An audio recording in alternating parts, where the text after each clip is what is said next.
हमने socialistic principles complete किए हैं। अब हम कर रहे हैं गांधीयन प्रिंसिपल्स। तो गांधीयन प्रिंसिपल्स में आर्टिकल 40 है जो किसकी बात कर रहा है, ग्राम पंचायत की। ग्राम पंचायतों का गठन, ऑर्गेनाइजेशन ऑफ विलेज पंचायत,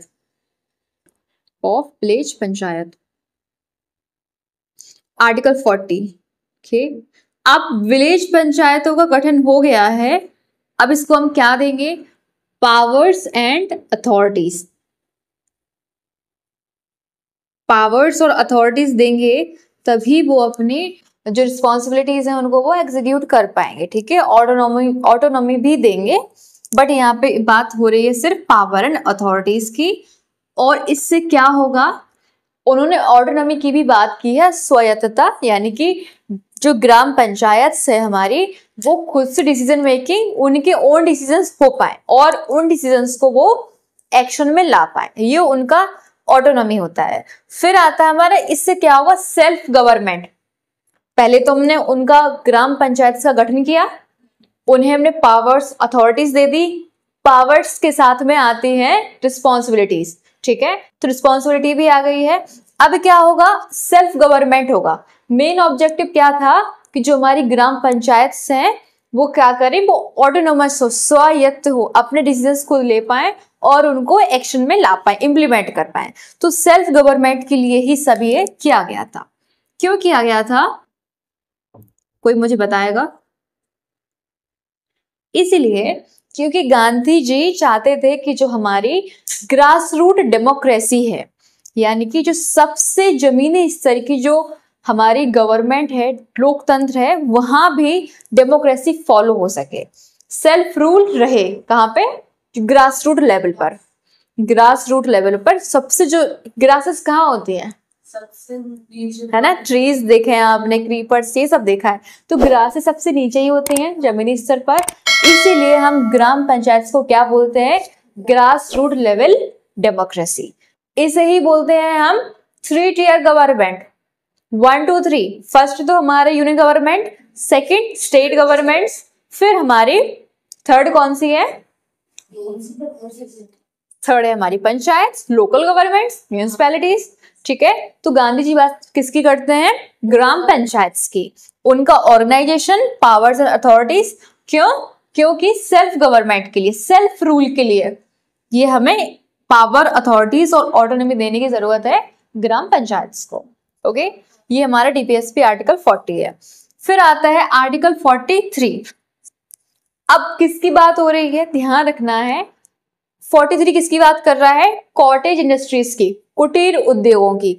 इस पे गांधी जी ने बहुत ज्यादा एम्फेसाइज किया था कि कुटीर उद्योग होने ही चाहिए, कॉटेज इंडस्ट्रीज। कॉटेज इंडस्ट्रीज क्या होती हैं, देखिए कॉटेज इंडस्ट्रीज क्या होते हैं, स्मॉल स्केल, बहुत छोटे पैमाने पर होते हैं इंडस्ट्रीज, यानी कि स्मॉल स्केल तो है बट वो उनका बिजनेस है, घर का बिजनेस है। यह हो सकता है कुछ एक ग्रुप बना लिया है और उन्होंने बिजनेस करना स्टार्ट कर दिया है, तो मैन्युफैक्चरिंग घर में ही हो रही है। कैसी मैन्युफैक्चरिंग, जैसे कि आप लोग गांव वगैरह में अभी भी देखते होंगे विलेजेस में कि यहाँ पर ग्राइंडिंग मशीन का काम होता है।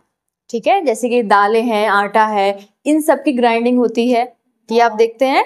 तो इसका मतलब क्या है कि उन्हें कहीं जाना नहीं है, उन्हें वो सिस्टम को चलाना भी आता है, उसको सही करना भी आता है, और घर में उनका क्या है, वो उद्योग है, स्मॉल स्केल इंडस्ट्री है वो, कॉटेज इंडस्ट्री। यस, अब जैसे कि आप कहें, जैसे कि हमारे गांव में बर्तन, मिट्टी के बर्तन बनाते हैं लोग, ठीक है, ये ग्राइंडिंग का काम हो गया, या फिर जो सीविंग है या बुनाई है, वीविंग है, ठीक है। तो हाँ, तो ये जो हमारे जो गांव के लोग खुद ही मैन्युफैक्चरिंग का काम करने लगते हैं, अपना बिजनेस अपने घर में ही स्टार्ट कर देते हैं।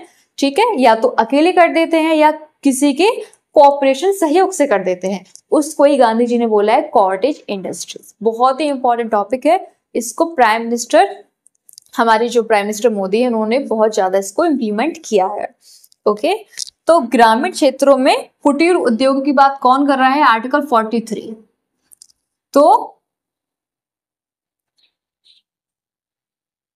Promotion of cottage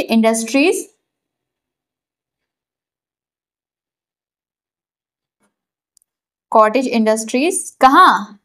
rural areas में, इन रूरल एरियाज, ग्रामीण क्षेत्रों में। और कैसे? या तो अकेले भी कर सकते हैं, अपने एक फैमिली को ही मिलाकर समझ ले, या हो सकता है कोई एक पर्सन ही करे, या फिर आप सहयोग से भी कर सकते हैं, काफी सारी फैमिलीज को मिलाकर, हो सकता है आस पड़ोस के लोगों को भी बुला ले उसमें। तो इनकी सहायता से भी आप अपने छोटे छोटे जो कुटीर उद्योग हैं वो चलाएं। ये भी एक सेल्फ गवर्नमेंट का तरीका है। इसमें कोई किसी के प्रति क्या नहीं है, सब्सिडियरी नहीं है, उनका खुद का बिजनेस है, जैसे कि शहरों में लोगों के होते हैं। ठीक है, उन्होंने गांव के लिए क्या बताया था? कॉटेज इंडस्ट्रीज, कि आप भी, इससे क्या होगा? डिस्प्लेसमेंट भी नहीं होगा। लोग किस लिए जाते हैं शहर? नौकरी की तलाश में। ठीक है, तो नौकरी तो भाई आपको घर बैठे ही मिल गई, आपका बिजनेस खुद का हो गया है, और वो भी मैन्युफैक्चरिंग वाला। तो ये उनका बहुत बड़ा, एक कहें तो एक फ्यूचर को लेके भारत के, ये बहुत बड़ी उनकी एक थॉट था। ठीक है, गांधीयन थॉट यहाँ पे स्पेशली माना जाता है, इसीलिए हमने इसको डीपीएसपी में सम्मिलित किया है। ओके, आर्टिकल 40 और आर्टिकल 43। अब हम आगे फिर कंटिन्यू करेंगे। Okay, thank you.